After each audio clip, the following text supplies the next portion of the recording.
안녕하십니까, 김효석입니다. 오늘 소개할 책은 2018 대한민국 트렌드라는 책입니다. 최인수, 윤덕환, 최선혜, 송우뜸, 그 다음에 김윤희 님이 공동으로 지었어요. 개인화된 사회성의 등장, 1인 체제에 대한 현대사회의 트렌드 분석입니다. 특별기획으로 서울과 도쿄 두 도시 이야기, 일본의 오늘은 한국의 내일일까, 개인의 사회성 역설, 진보와 보수의 소비 행태 차이를 잘 정리를 했어요. 최인수님은 마크로벨 엠브레인 대표이사시고 현재 한국조사협회 회장이십니다.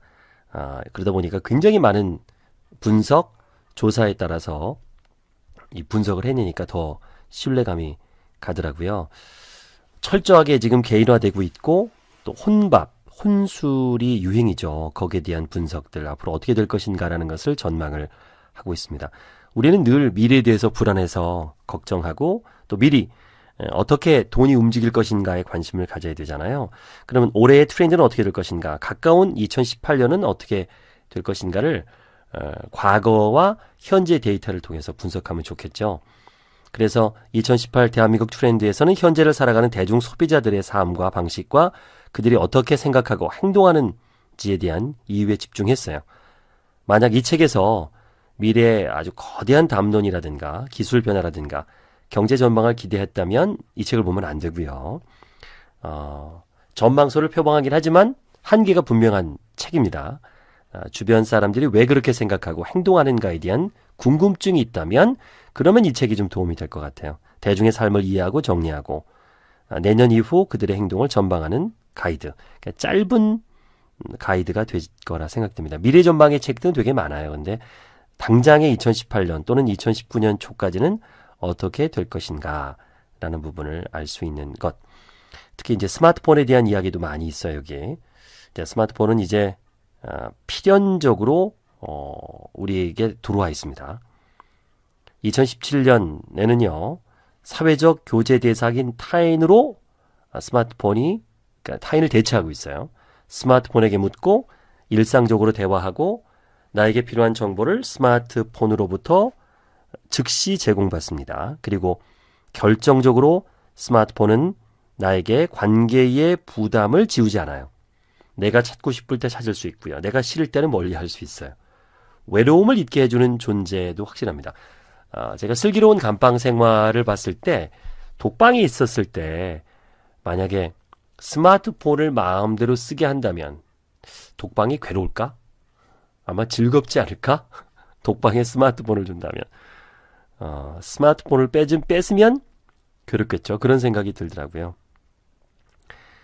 이런 맥락에서 보면은 나 홀로 되기를 선호하는 현재 사회 분위기의 이면에는요, 한국의 사회적 관계 속에 놓인 개인이 그동안 얼마나 사회적 의무 또는 역할, 이런 명분으로부터 타인에게 억압을 받아왔는가를 알 수 있을 것 같습니다. 이렇게 나 홀로 되기 현상은요, 최근에 인간관계 양상도 바꿔놨죠.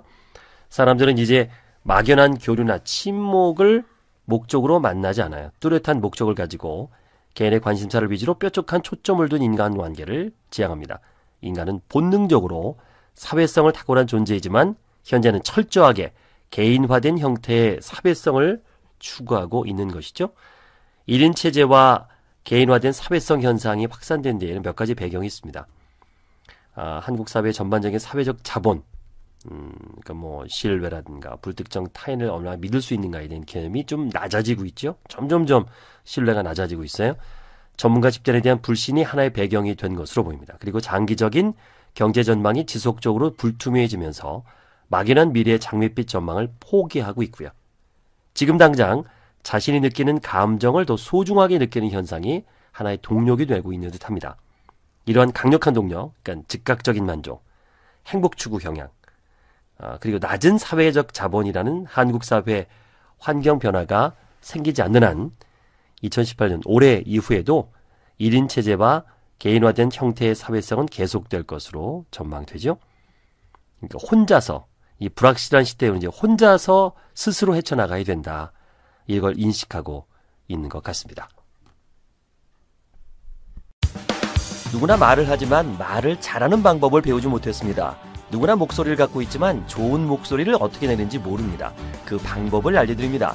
김효석의 증문즉설, 스피치에 대한 고민을 해결해드립니다. 검색창에 김효석의 증문즉설을 검색하세요. 그럼 지난 1년 사람들은 어떻게 달라졌는가를 좀 알아보겠습니다. 지난해 2017년 대한민국 트렌드에서는 대한민국 소비자들의 향후 소비 행동을 예측하기 위해서 매슬로우의 이론을 적용해서 평균적인 욕구를 측정한 적 있죠? 우리 역시 마크 로밀 엠브레이는요, 매슬로우의 이론과 제안을 토대로 한국 사회의 주요 소비층인 20대에서 50대 10,000명을 대상으로 현재 한국 소비자들이 경험하는 집단적인 결핍 욕구와 성장 욕구가 어떻게 변화했는지를 조사하고 분석했어요. 전체 문항은 작년과 마찬가지로 초기 매슬로우가 구분한 결핍 욕구를 구성하는 4개 단계, 생리적인 욕구, 안전 욕구, 소속 욕구, 또 존경받고 싶어하는 자존의 욕구, 그리고 성장 욕구를 구성하는 4가지 단계, 인지적, 심미적, 자아실현, 자기초월. 이것을 이제 하위 개념으로 해서 3차에 걸친 요인 분석 과정을 했어요. 가장 큰 변화는요, 생리적 욕구, 음식이라든가 물, 공기에 대한 욕구의 변화에서 나타나고 있었습니다. 작년에 가장 결핍이 큰 부분이었던 자존의 욕구, 653점으로 8개 욕구 중에 1위였는데요. 요건 좀 낮아졌고 2017년 2순위 647.60점, 가장 기본적인 욕구인 생리적인 욕구에 대해 더 큰 결핍을 느끼고 있었습니다. 그러니까 647.6점에서 651.94로 1순위가 됐어요. 와우. 어허? 야. 20대, 50대는 한국 사회가 성장 욕구보다 결핍 욕구가 더 강한 단계에 있다고 봤습니다. 다만 작년에 비해서 새로운 지적 자극을 추구하려는 성장 욕구, 인지적 욕구, 심미적 욕구, 자아실현 욕구, 자기초월 욕구는 근소하게 증가했고요. 2016년에 비해서 자존감의 결핍은 다소 줄어들었지만 보다 본질적인 먹고 사는 문제와 지적인 문제로 관심이 옮겨가고 있는 겁니다. 이런 욕구의 방향으로 보면은 2018년 이후에 한국 사회 대중 소비자들은 보다 구체적으로 일자리 문제와 미래 사회에 대한 관심이 더 높아질 것으로 전망되고 있습니다. 2018 트렌드라는 건 이제 작년을 기준으로 이제 예측을 하는 거잖아요. 앞으로도 더 기본적인 욕구, 일자리 욕구 이런 부분에 대한 관심이 더 높아지겠죠. 쭉 이렇게 이제 과거에 쓴 책들을 자기가 이제 다시 본인들이 또 갖고서 다시 한번 분석을 하고 그러네요. 첫 번째 나오는 게 욜로예요. 욜로. 이제 당신은 2억을 모으기 위해서 30년을 기다리지 않는다. 지금 당신 눈앞에 현금 4,000원이 있습니다. 어떻게 쓰고 싶으세요? 주관적인 질문에 당황하지 마시고요. 객관적인 선택지가 있습니다. 잘 들어보시고 선택해보세요. 1번, 아몰랑하면서 당장 스타벅스 라떼 한 잔을 사 먹는다. 2번, 일단 안 쓰고 어디에 쓸지를 심사숙고한다. 3번, 매일 4개월 동안 라떼 한 잔 값을 저축해서 해외여행을 떠난다. 4번, 매일 30년 동안 복리로 투자해서 2억 원을 만든다. 당신의 취향이 선택지 중 1번이라면 요즘 유행하는 욜로족일 가능성이 높습니다. 그리고 1번을 선택하는 사람이 요즘 많아졌어요. 아이 몰라, 당장 스타벅스 라떼 한 잔을 사 먹는 거죠. 2017년 현재 1번을 선택할 가능성이 있는 소비자는 10명 가운데 60% 이상입니다. 최근 소비자는 30년씩이나 기다려서 2억 원을 모으려는 시도를 하지 않는데요. 지금 내 손에 들려있는 라떼 한 잔을 더 소중히 여깁니다. 후회도 하지 않습니다. 2016년에 대중적으로 알려지면서 선풍적인 인기를 끈 YOLO라는 압축적인, 그러니까 You Only Live Once, You Only Live Once. 요 표현이 대중 소비자들의 이런 심리를 대변하고 있습니다. 한때 선택지가 4번, 그러니까 2억 원을 모은다. 30년을 복리에 투자해서 연 9%대 복리로 투자하면 2억 원을 손에 쥘 수 있다는 논리죠.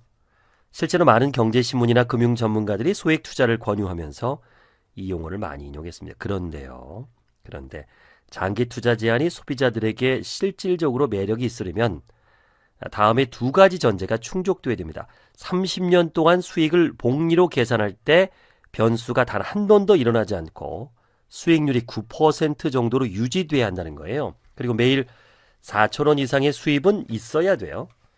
하지만 은행의 정기예금 금리가 1%대인 현재 소비 잘 나간다는 펀드도 연평균 수익률 9%를 30년 동안 유지한다는 건 넌센스죠. 또 한 가지는요. 매일 30년 19,050일 동안 하루도 빠짐없이 4,000원의 수입이 생겨야 돼요.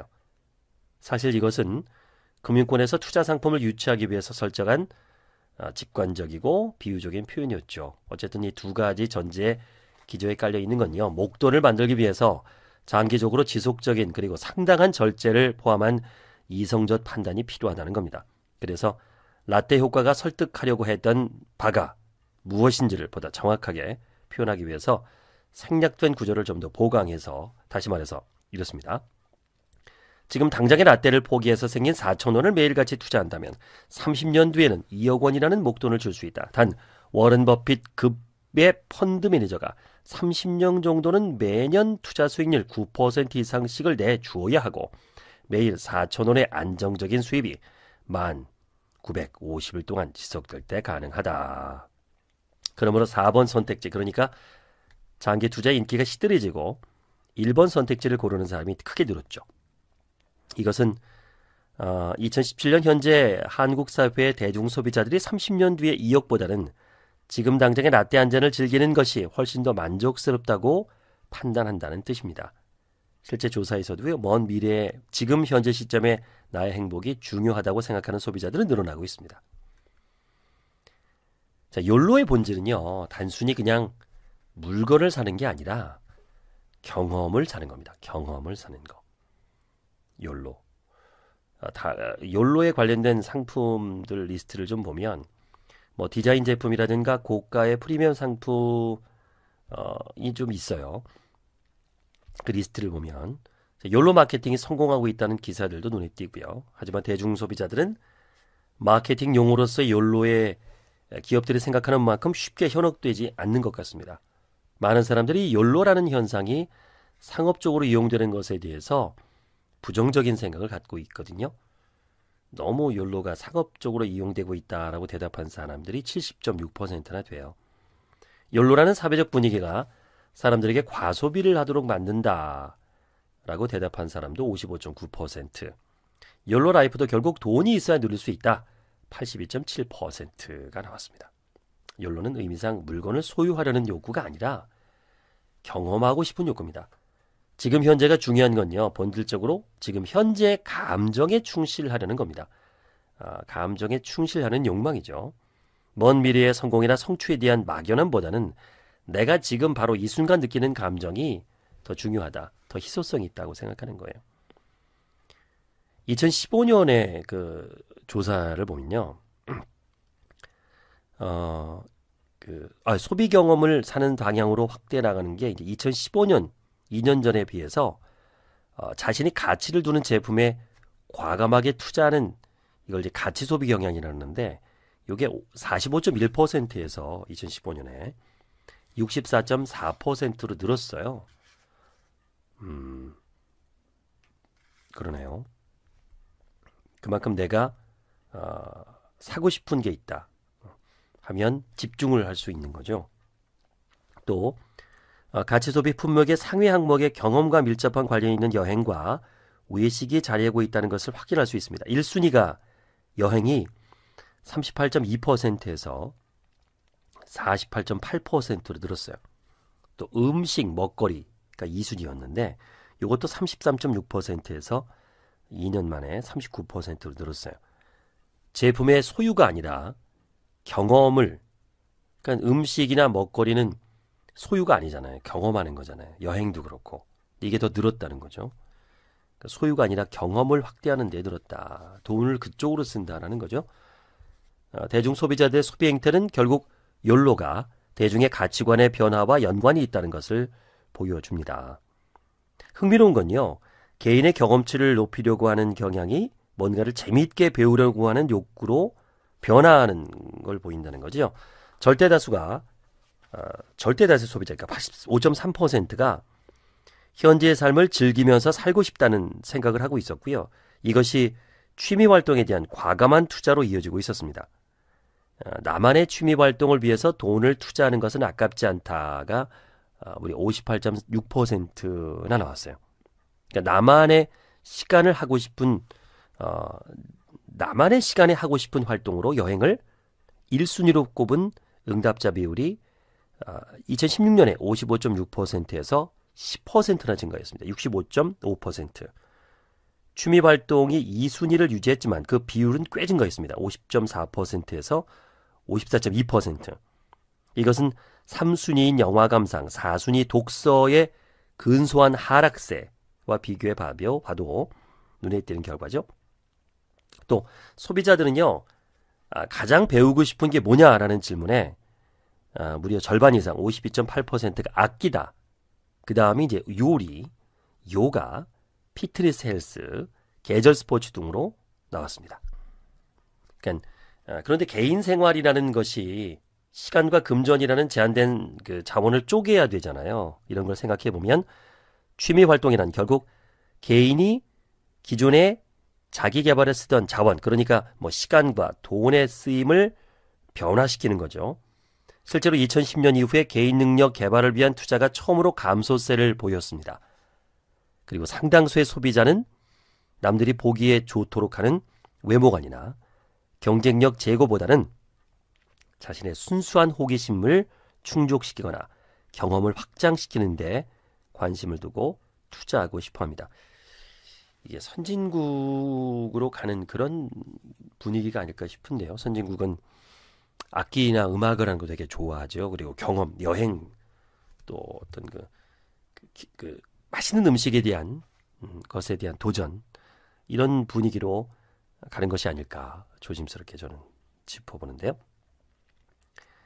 지금 당장의 행복을 추구한다는 이 흐름, 어쩌면 개인 소비자들이 겪어온 만성적이고 너무 또 장기적인 어두운 전망에 대한 불신, 반작용일 수 있을 것 같아요. 2018년 총소득 변화 가능성 전망을 보면 올해와 비슷하거나 줄어들 것 같다. 오히려 줄어들 것 같다. 63.9%. 미래 경제적으로 크게 나아질 수 있다라는 가능성을 낮게 보는 거죠. 그러면 지금 당장 희생을 감수할 이유가 없어. 어차피 나아지지도 않는데 라고 생각하는 것 같아요. 부동산, 주식 등에 대한 다양한 투자 대상에 대한 긍정적인 태도가 또 지속적으로 약화되고 있고요. 부동산 투자 의향은 72.1%에서 66.2%로 크게 떨어졌네요. 주식 투자 의향은 37%에서 33%로 미술이나 예술 작품 투자도 14%에서 6%대로 떨어졌습니다. 한때 유행했던 펀드 투자 경험의 비율도 2009년에 비해서 거의 반토막 수준입니다. 51%대에서 26%대로 떨어졌어요. 그러면 사람들은 지금보다 경제적으로 나아질 것이라는 희망을 아예 놔버린 걸까요? 수치로 보면요, 우리나라 사람들이 가지고 있는 부자가 되고자 하는 희망은 전혀 줄어들지 않았습니다. 부자가 되고 싶다. 89.5%에서 88.6%. 이건 뭐 거의 안 줄어들었죠. 다만 희망의 실현 가능성을 낮게 예측하는 거죠. 부자는 되고 싶은데, 되고는 싶은데 될 것 같지는 않은 거예요. 되고는 싶은데 현실적으로. 그러니까 지금보다 나아지고 싶다는 욕망의 크기는 여전히 꽉 차 있는데 그 욕망을 현실로 만드는 방법은 막혀 있다라고 여기는 거죠. 그러면 어떤 선택을 하게 될까요? 최근 경향을 보면 욕하면서 뭔가를 사고 있는 것 같아요. 홧긴 비용. 그리고 이제 방송 불가용으로 그 시발 비용이라고 그래요. 시발 비용. 이 찰지고 입에 잘 붙는 현장감 넘치는 단어를 이 책에서만 써서 아쉽다라고 그러니까 홧김 비용이라고 순화하겠습니다. 실제 조사에서도 스트레스나 상대적 박탈감을 높게 경험하는 소비자들이 홧김에 충동 구매를 하는 경향이 월등히 높게 나타나고 있대요. 스트레스 수준을 상하로 상대적으로 박탈감을 경험을 유무로 나누어서 분석한 결과를 보면 홧김에 충동 구매를 한 적이 있다라고 응답하는 비율이요. 스트레스가 낮은 사람은 16.5%였는데 스트레스가 높은 사람들은 41.3%예요. 2배가 훨씬 넘어요. 상대적 박탈감을 경험한 사람은 그렇지 않은 사람들에 비해서 높은 비율로 충동 구매를 하고 있는 거죠. 상대적 박탈감이 있는 사람의 충동 구매 비율 38.7% 상대적 박탈감을 경험이 전혀 없는 사람들의 충동 구매 비율은 23.5% 차이가 나네요. 스트레스를 받거나 상대적 박탈감을 경험한 사람은 그렇지 않은 사람에 비해서 훨씬 더 충동적으로 뭔가를 사고 있었습니다. 이때요, 소비자는 구매하는 대상에 의미를 두기보다는요, 소비하는 행동 자체가 주는 만족감에 의미를 둔 거예요. 실제로 많은 소비자가 충동 구매를 부정적으로만 보지는 않았고요. 구매 행동 자체의 긍정적 가치를 인정하고 있었습니다. 주변에 보면 소소한 쇼핑으로 만족하는 분들 많아요. 너무 큰 거 말고, 그러니까 뭐 짜잘한 거, 해외 직구에서 득템했다, 뭐 이런 것들. 저도 그렇습니다. 충동 구매를 좀 하거든요. 그걸 긍정적으로 봐요. 이 정도는 내가 그래도 스트레스 해소를 위해서 써야 된다. 충동 구매가 꼭 나쁘다고는 생각하지 않는다. 53.4%. 충동 구매이긴 해도 내 기분이 좋아진다면 그만한 가치가 있다. 56.1%. 저도 그 부류입니다. 다만 충동적인 소비는요, 또 후회를 하기도 해요. 뭐 매번 그런 건 아니지만 충동적인 소비를 외식비 43%, 의류 33%, 술자리 23% 순으로 했는데 후회되는 충동적 소비 또한 이와 비슷합니다. 술자리 64.7%, 외식비 40%, 의료 35.7%. 그런 의미에서 저는 술자리를 별로 안 합니다. 외식도 별로 안 하고요. 옷도 잘 안 삽니다. 저는 이렇게 뭐 IT들 뭐 이게 짜잘한 거 이런 거 많이 삽니다. 방송 장비들 뭐 이런 거. 이 녹음하는 이 마이크도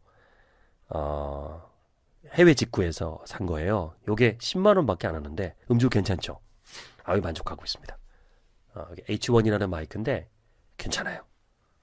국내에서는 좀 비쌉니다. 해외에서 직구로 샀습니다. 자, 돌아와서 소비자들은요 지금 당장의 기분 나쁨, 그러니까 스트레스를 해소하기 위해서 먹고 마시면서 기분을 풀고 있었고요. 그 과정 자체는 만족스러웠지만 소비 이후에 돌아오는 초과 지출의 영수증을 보면 후회를 하는 거죠. 한 가지 눈에 띄는 점은요, 초과 지출을 한 후에 후회하는 비율이 다른 소비 행동에 비해서 여행과 선물 항목에서 현저히 낮았다는 겁니다. 선물, 여행, 지출 초과에 대한 후회 비율이 국내 여행이 10%, 해외 여행이 12.3%예요. 선물은 6.8%밖에 안 됐습니다.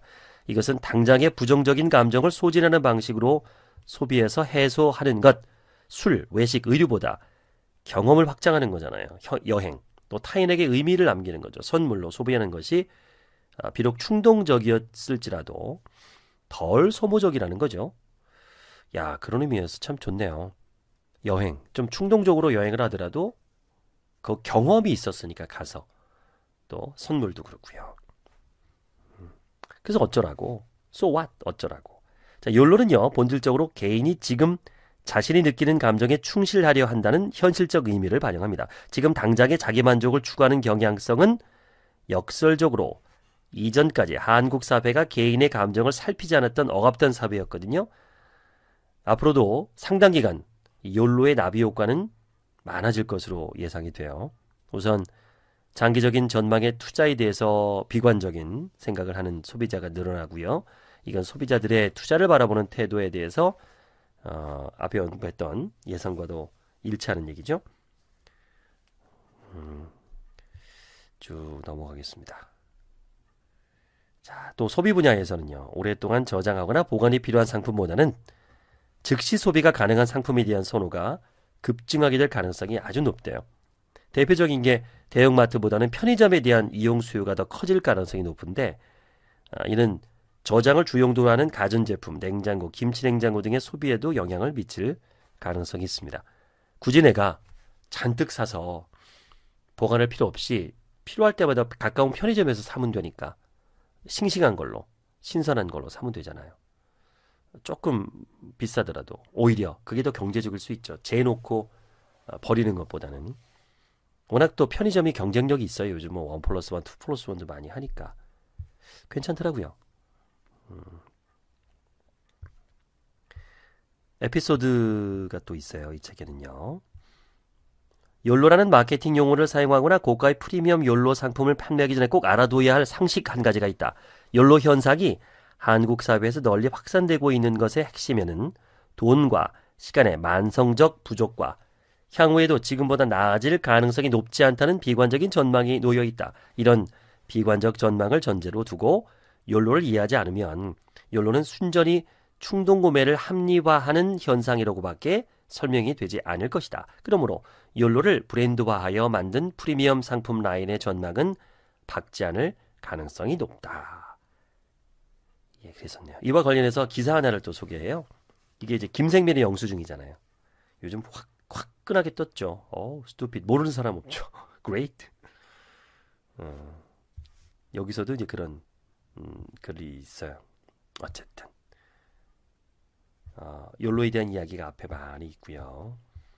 쭉 이제 요 책을 좀 보시면 됩니다. 2018 대한민국 트렌드라는 책 소개해드리고 있습니다. 스피치 학원은 많습니다. 그러나 OBM 스피치는 다릅니다. 설득 박사 김효석이 직접 만들었고요. 직접 가르칩니다. 평생 AS 해드리겠습니다. OBM 스피치에서 목소리 스피치를 배워보세요.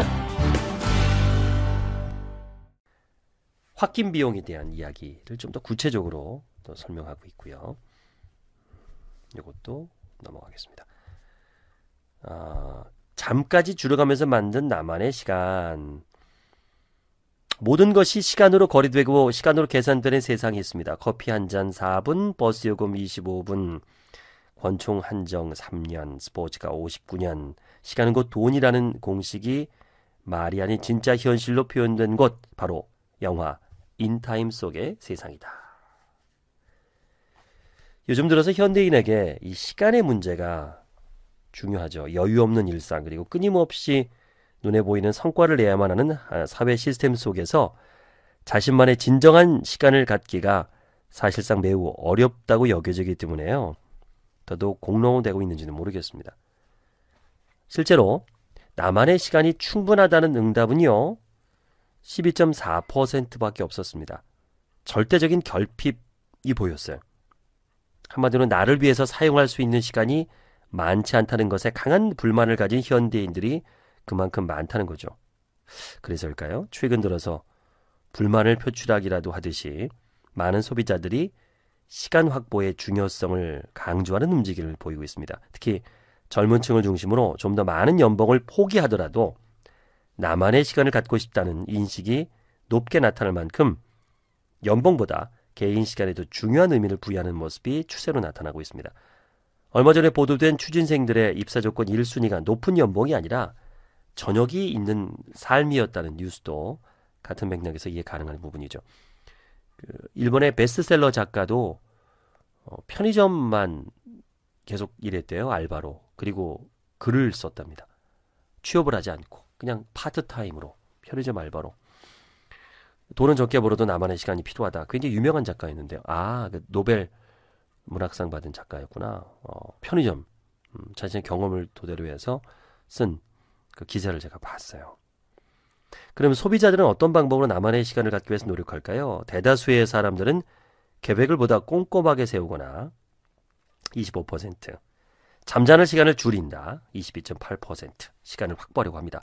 여기서 주목할 만한 부분은 바로 잠을 자는 시간을 줄여서라도 개인 시간을 갖고 싶어하는 소비자들이 있다는 거죠. 마크 로밀 엠브레인의 또 다른 조사를 보면요. 여유 시간이 주어질 경우에는 수면과 휴식을 취하겠다는 소비자들이 뚜렷하게 많았는데요. 이번 조사에서는 그 정반대의 응답이 나타난 겁니다. 결국 절대적인 시간 자체가 충분히 보장되지 않다 보니까 여유 시간이 생길 때 부족한 수면과 휴식을 보충을 하고, 반대로 그 여유 시간을 얻기 위해서 또다시 잠을 절약하는, 아이고 이건 우픈 과정이네요. 웃고 싶은 과정을 반복하는 현대의 모습을 볼 수 있습니다. 상황이 이렇다 보니까 피곤함을 내쫓고 편안한 잠을 청하기 위해서 무언가에 의지하려는 노력이 늘어나는 모습입니다. 수면 카페, 마사지 샵을 이용하거나 안마기구를 구입하거나 렌트해서 이용하는 사람이 점점 많아지고 있는 거죠. 다른 한편으로는 졸음을 쫓거나 피로 회복과 집중력 향상에 도움이 된다는 에너지 드링크를 마시고 있어요. 최근에는 숙면을 유도한 릴렉스 드링크, 수면 유도 음료까지 등장을 했고요. 조금씩 시장을 키워나가고 있는 상황입니다. 수면과 관련된 다양한 시장 움직임을 지칭하는 슬리퍼노믹스라는 용어가 어색하지 않은 요즘이네요. 연봉보다 시간이 중요하다. 자, 그렇다면 이렇게 잠을 줄여가면서까지 노력하면서 얻어낸 시간이 조금이라도 생겼을 때 소비자들은 과연 무엇을 하고 싶은 걸까요? 나만의 시간을 통해서 사람들이 얻고자 하는 것은 뭘까요? 단연 여행, 그리고 취미 활동을 꼽습니다. 특히나 소비자들은 자신이 원하는 취미 생활과 체험 활동을 즐기기 위해서라면 시간과 비용을 적극적으로 투자할 의향이 있다고 밝히면서도요, 자신에게 투자하는 것을 아까워하지 않는 진짜 속마음을 엿볼 수 있습니다. 물론 요즘 사람들이 즐겨하는 취미 활동이 여전히 TV 시청이라든가 음악 감상이라든가 영화 감상처럼 편안하게 앉아서 즐기는 것을 특색이 없는 활동으로 머무는 경우가 많지만, 자신만의 진정한 취미 활동을 갖고 싶다는 응답이 92.5%예요. 적극적으로 취미 생활을 즐기고자 하는 욕구는 매우 강한 것으로 조사되고 있습니다.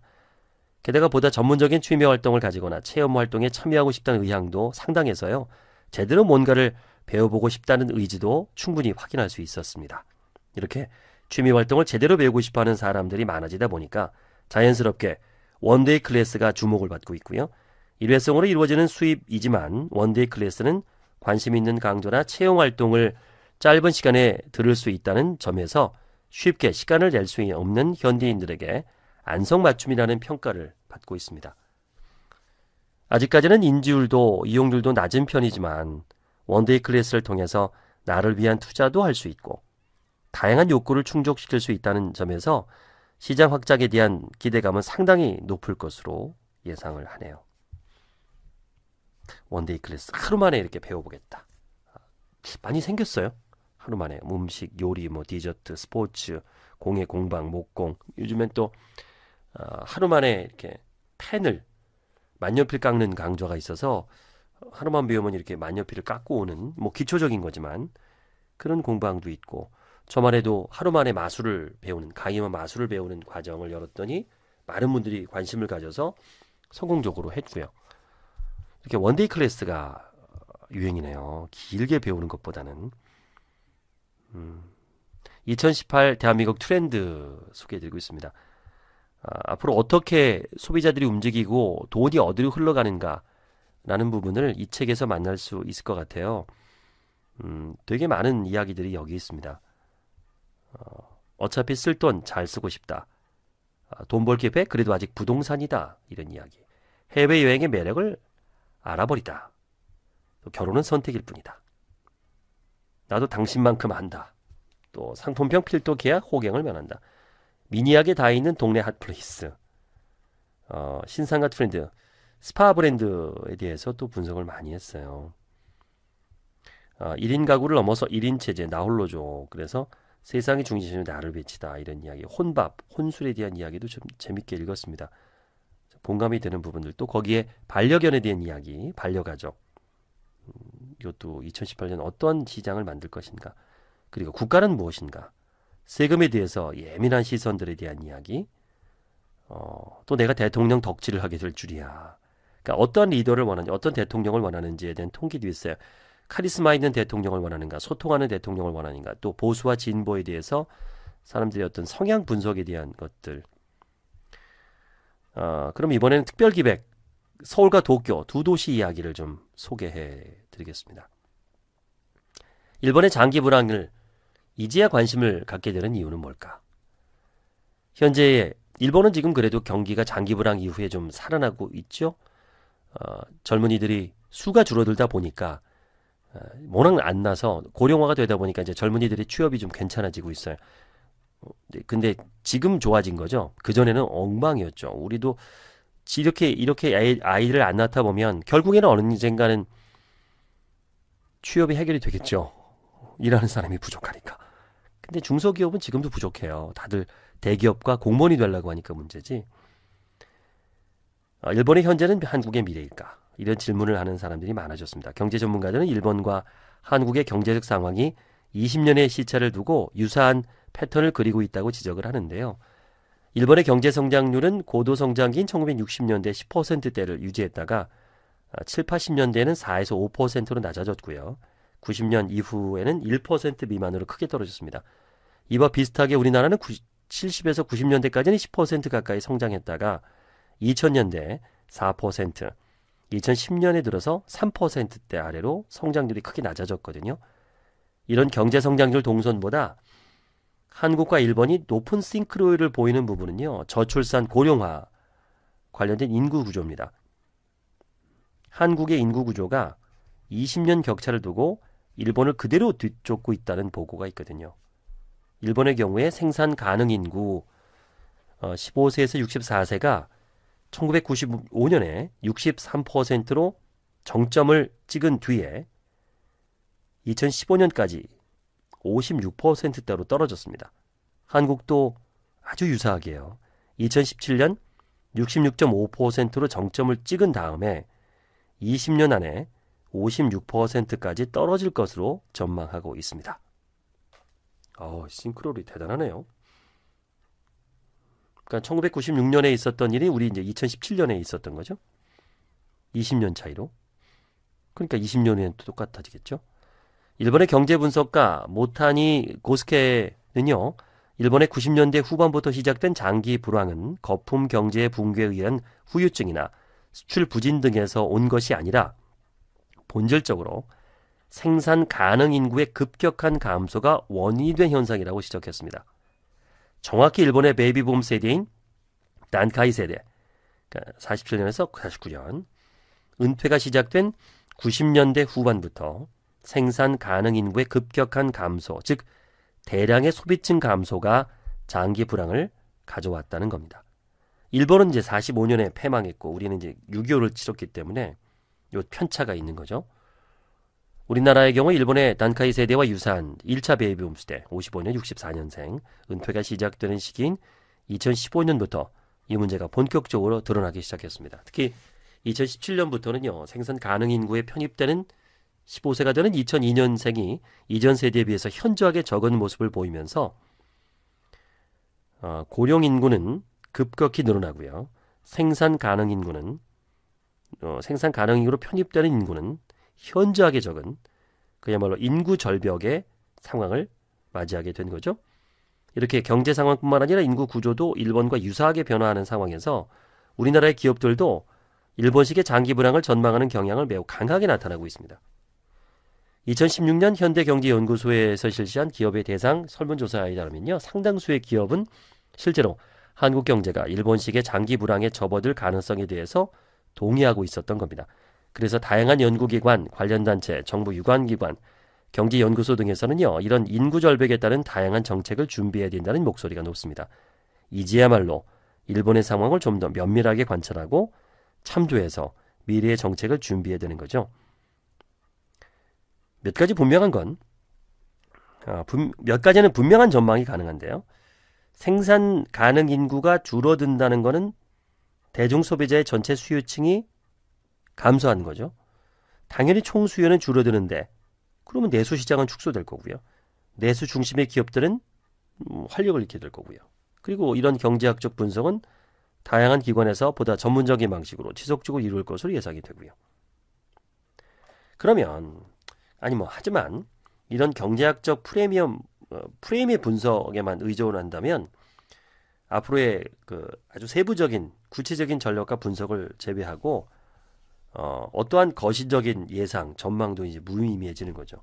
한국의 인구 절벽 현상은 이미 정해진 미래이고 그 소비자들의 경제학적 동선은 우리보다 20년 앞선 일본이 지난 20년 동안 진행 과정을 몸으로 보여줬기 때문이고요. 정말로 대한민국의 미래는 일본이 걸어간 그대로 길을 갈까? 이 질문을 가지고 마크 로밀 엠브레이는요. 일본의 마크 로밀 본사와 공동으로 한국과 일본에 사는 대중 소비자들의 현재를 비교해봤습니다.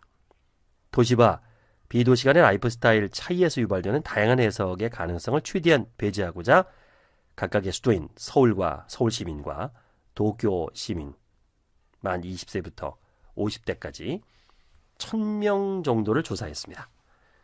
각 연령대 비교를 위해서 성별, 연령별로는요. 동수로 할당해서 조사를 진행했대요. 한국의 수도에 사는 서울 시민 1000명과 일본의 수도에 사는 도쿄도민 1000명, 대도시에서 살아가는 이들의 삶에는 어떠한 생각의 차이가 존재할까요? 우선 소비생활의 차이부터 보겠습니다. 옷을 고를 때 상표를 중시한다. 어디일까요? 옷을 고를 때 일본 도쿄도민이 그럴까요? 서울 시민이 그럴까요? 도쿄도민과 서울 시민의 라이프 스타일에는 어떤 차이가 있을까요? 기본적으로 옷을 고를 때부터 도쿄도민의 라이프 스타일은요. 서울 시민과 다릅니다. 도쿄는요. 유행에 따라 옷을 구입하지도 않았고요. 남에게 잘 보이기 위해서 외모에 더 신경 쓰지도 않았습니다. 훨씬 차이가 많이 나네요. 도쿄 14.8%, 서울 29.3%, 도쿄 38%, 서울 40%. 훨씬 우리 한국 사람들이 브랜드를 좋아하고 남에게 잘 보이려고 합니다. 유명 브랜드나 해외 명품 브랜드에 대한 호감도가 서울 시민에 비해서 낮았기 때문입니다. 조금 비싸더라도 유명 브랜드 옷을 구입한다. 도쿄 15%, 서울 30%, 2배. 와, 나는 해외 명품 브랜드를 좋아한다. 도쿄 19, 서울 23. 옷에 관한 한 도쿄 사람들은 서울 사람들에 비해서 저렴한 제품 여러 벌을 다양하게 연출하는 것을 선호하고 있는 것으로 보입니다. 이게 장기적인 경제 불황 때문에 그런 거 아닐까요? 비싼 옷 한 벌을 사기보다는 싼 옷으로 여러 벌 산다. 도쿄 50%, 서울 41% 나오네요. 유행에 잘 따르지도 않고 브랜드를 덜 선호하는 도쿄 사람들의 한 태도는요. 의류를 구매할 때만이 아니라 일반적인 브랜드에 대한 태도에도 분명히 드러나고 있었습니다. 많이 알려진 브랜드라고 더 신뢰하지도 않았고요. 평판이 좋은 브랜드를 더 고려한다거나 또 주변 사람들이 많이 소비하는 브랜드를 구입하지도 않았습니다. 그래서 전반적으로 도쿄 도민들은 과거에 비해서 브랜드의 영향력이 더 감소하고 있다는 얘기입니다. 유명 브랜드에 크게 구입하지 않고 저렴하지만 다양한 스타일을 선호하는 도쿄 사람들은 어떻게 보면 서울 사람들에 비해서 분명한 자기만의 스타일을 좀 더 드러내고 싶어 하는지는 모르겠습니다. 하지만 흥미롭게도 조사 결과에 나타난 바에 따르면 그렇지도 않았습니다. 자신의 개성을 좀 더 드러낼 수 있는 브랜드나 독특한 제품을 구입하려는 경향은 서울 시민에 비해서 현저히 낮게 나타났기 때문입니다. 자, 나만의 이미지를 표현하기 위해서 독특한 제품이나 브랜드를 구매하는 편이다. 도쿄 18%, 서울 31%. 와우. 남들과 다르게 보이기 위해서 독특한 제품을 구매한다. 16% 도쿄, 그 다음에 서울은 26%대. 거의 27%네요. 도쿄 사람들은 개성을 드러내는 것도 부담스럽고 그렇다고 유행에 영향을 받는 것도 부담스러워했어요. 이유는 뭘까요? 다양한 원인이 존재하겠지만 대다수가 공감하는 일본 사회의 장면 하나를 떠올려 봅니다. 짐작 가능한 한 가지 단서가 있어요. 바로 밥 먹는 스타일입니다. 식사 스타일. 생각보다 도쿄 사람들은요, 맛있다고 소문난 음식을 찾아다니지도 않고 있었습니다. 도쿄는 13%, 서울은 46%. 도쿄의 식단가 전체가 맛집이라서 그런가요? 보다 직접적으로는 집에서 뭔가를 만들어 먹는 것을 선호하기 때문으로 보입니다. 집에서 먹는 것을 더 좋아한다. 47%. 도쿄, 서울 37%네요. 그것도 혼자서 식사하는 것에 익숙하다. 도쿄 68%, 서울 49.2%. 최근 우리나라도 혼밥을 선호하는 사람이 늘어나지만 도쿄 사람들에 비해서는 아직은 아니네요. 도쿄 사람들은요, 서울 사람들에 비해서 남에 대한 관심이 그다지 없었습니다. 관계에 대한 낮은 욕구가 만들어내는 도쿄 사람들의 일상인 것 같아요. 고독감에 대한 태도에서도 나오네요. 나는 외롭고 고독하다고 느낄 때가 종종 있다. 도쿄 31%, 서울 47%. 우리나라는 현재 철저한 개인주의 사회다. 도쿄 18%, 서울 51.5%. 와우. 야, 고독감에 대해서 난 도쿄 사람들도 고독할 것 같은데 아니네요. 되게 많이 다르네요. 어떻게 해석해야 될까요? 관계에 대한 사회적 욕구가 높을수록 그 욕구가 채워지지 않을 때 결핍이 크다는 전제에서 보면 역설적이게도 서울 사람들이 가지는 사회적 욕구의 크기를 보여주는 것으로 이해해 볼 수 있겠어요. 서울과 도쿄의 이 같은 사회적 관계 욕구의 높낮이는 서울 사람들이 도쿄 사람들에 비해서 더 높은 인정 욕구를 보이고 있는 거죠. 똑똑한 사람보다는 주변 사람과 잘 지내는 사람이 되려고 노력한다. 도쿄가 훨씬 낫네요. 32.6%. 서울은 58.4%. 주변 사람들로부터 인정받지 못하는 것에 대해서 두려운 마음이 있다. 도쿄 27.7%. 서울 32%. 이런 서울 사람들의 상대적으로 높은 인정 욕구는요, 직접적으로 내가 원하지 않는 상황에서도 관계에 의해 어쩔 수 없는 개입을 해야 하는 상황도 유발하는 것으로 보입니다. 나는 부탁을 거절하지 못해서 어려움을 당한 적이 있다. 야, 일본 사람들이 그렇군요. 36%밖에 안 돼요. 서울은 47%예요. 나는 싫어하는 일도 다른 사람에 의해서 의식해서 한다. 도쿄 30%, 서울 39% 차이가 납니다. 관계 욕구를 뒤집어 보면요, 타인에 대한 관심과 관련성 있는 욕구라고 볼 수 있겠죠. 그리고 나 이외의 타인에 대한 관심은 가족이나 사회에 대한 관심의 양과 비례한다고 할 수 있고요. 이런 차원에서 보면 서울 사람들이 도쿄 사람들에 비해서 훨씬 더 높은 수준의 타인에 대한 관심을 보이고 있는 것은 당연해 보입니다. 실제 조사 결과에서도요, 타인이나 주변 사람에 대한 관심과 가족, 사회 문제에 대한 관심이 도쿄 사람들에 비해서 월등히 높게 나타나고 있어요. 나는 나의 가족에 대해서 관심이 많다. 도쿄 55%, 서울 77%. 나는 우리 사회 문제에 대해서 관심이 많다. 도쿄 33%, 서울 51%. 나는 타인이나 주변 사람들에 대해서 관심이 많다. 도쿄 20%, 서울 31%. 오. 그렇다면 도쿄 사람들은 타인의 관심을 최소화하고 혼자만의 삶을 추구하는 걸까요? 여가 생활의 패턴을 보면 한편으로는 그렇게도 보입니다. 여가 활동은 대부분 혼자 즐기잖아요. 도쿄 35%, 서울 25%. 하지만 여기에서도 분명한 판단이 좀 어렵습니다. 왜냐하면 독립적으로 자신만의 일정으로 휴가를 가기보다는 다른 사람들이 많이 갈 때 함께 가는 것을 선호하거든요.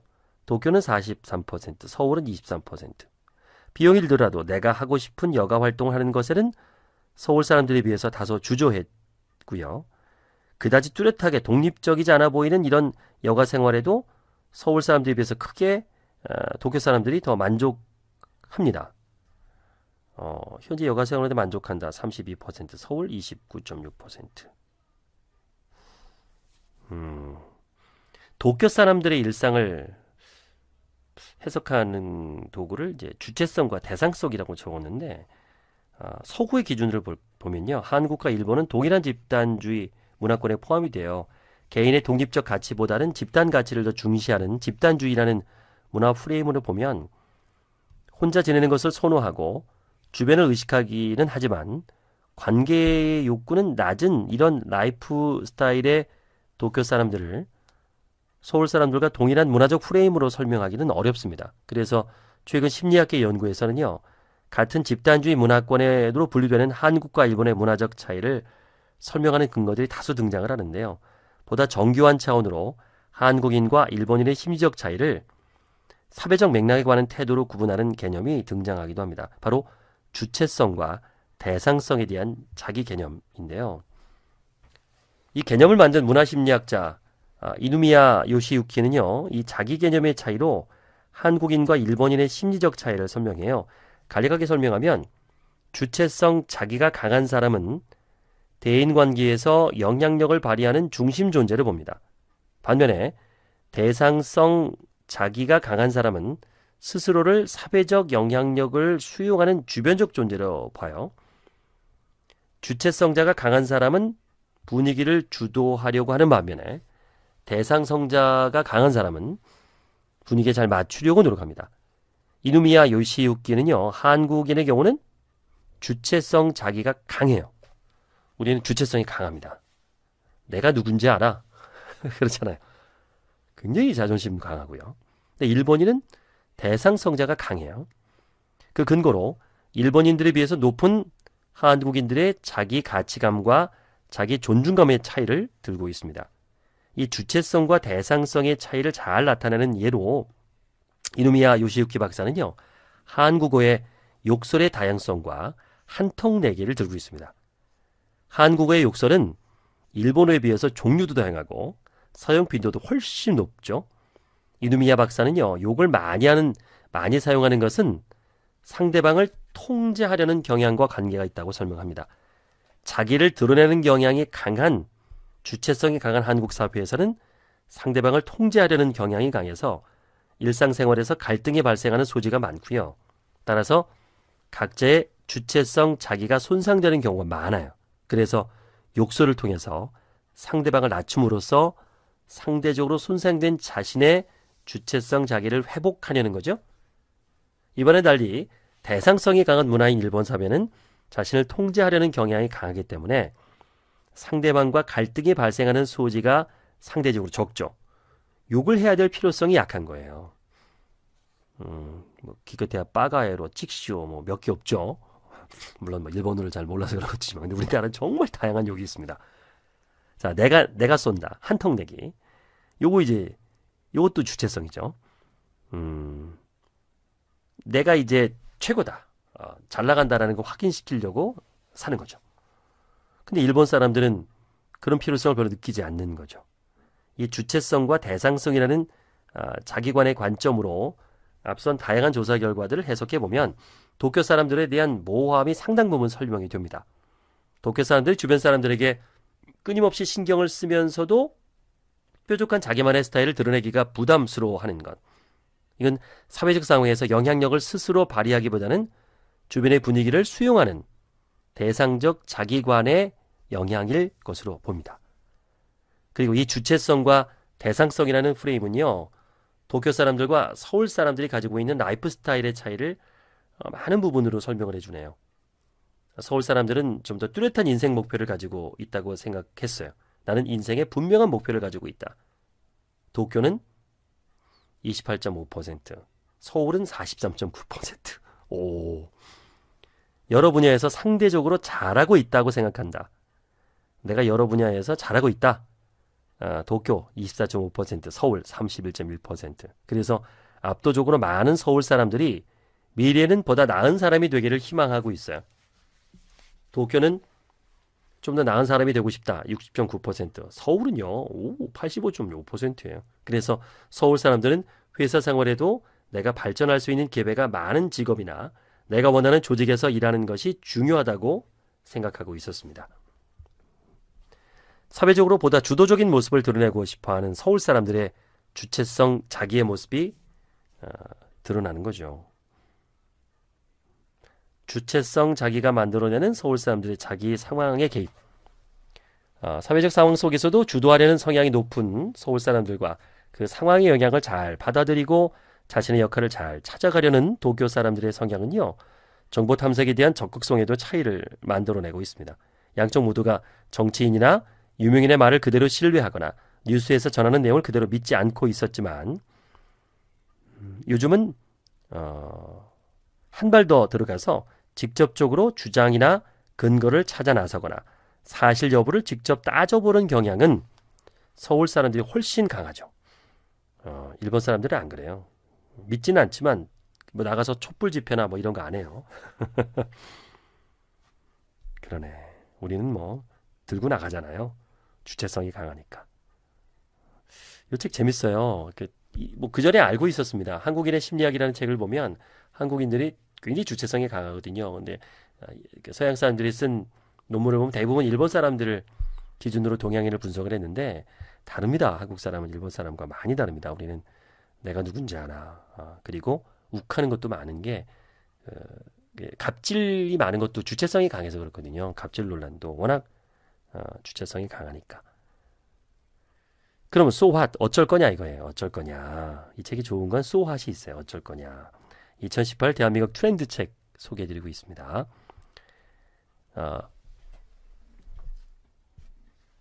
녹음 잘 되고 있죠? 혹시 이게 또 하다가 전에는 열심히 떠들었는데 녹음이 안 돼서 황당한 경우가 있었거든요. 일본의 현재에 대한 가장 궁금한 분야 중에 하나가 부동산에 대한 전망일 거예요. 왜냐하면 1992년 부동산 버블의 붕괴 이전까지 부동산 가격의 폭등의 동선을 그대로 일본 사회가 경험한 전략이 있기 때문에 이게 우리나라도 그대로 따라갈 거냐.